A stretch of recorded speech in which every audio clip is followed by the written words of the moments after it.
आजा कर दलेरी पाया ओए ना कर हेरा फेरी पाया अम्मा अब्बा मैनू दे दे बाकी हर शय तेरी पाया सफदर सी सफदर दा ये नो वेलकम खुशामदीद बहुत शुक्रिया जी। पढ़िया उस लैके उस सहारा दहशतगर्दी दा लैके उस सहारा दहशतगर्दी दा पढ़िया नित सिपारा दहशतगर्दी दा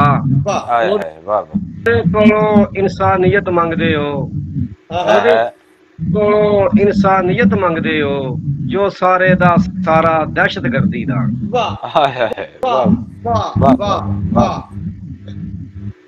एक मित्र ने अज स्पैशल फरमाइश की सी कि अज मुनाफिक वाली गजल सुनानी ते मैं उस सुना रहा खालिद यूसुफी साहब की फरमाइश सरगोदी उस्ताद मोहतरम ने मेरे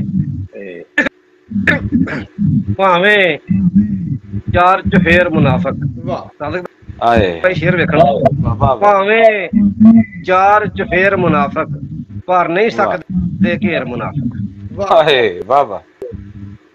सिर ते हर पल रहमत रब दी कर नहीं सकते जेर मुनाफिक भावें चार चफेर मुनाफिक पर नहीं सकते घेर मुनाफिक सिर ते हर पल रहमत रब दी कर नहीं सकते जेर मुनाफिक तो हस के मिलदे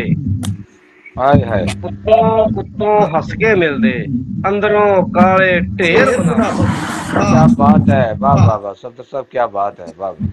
उत्तों हस के मिलदे अंदरों काले ढेर मुनाफिक जद भी वेला औखा आया सावें आ गए फिर मुनाफिक।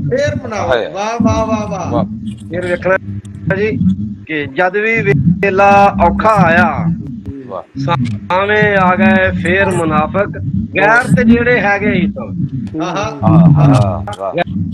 गैर ते जेड़े हैगे ही सन चाचे ते मलवेर मुनाफिक।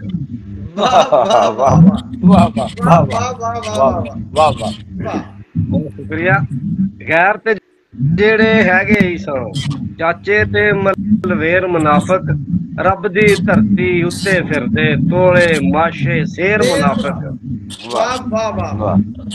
रब दी धरती उत्ते फिरदे तोले माशे शेर मुनाफिक सफदर पासा वट के लंघदा जद भी मारन लेर मुनाफिक।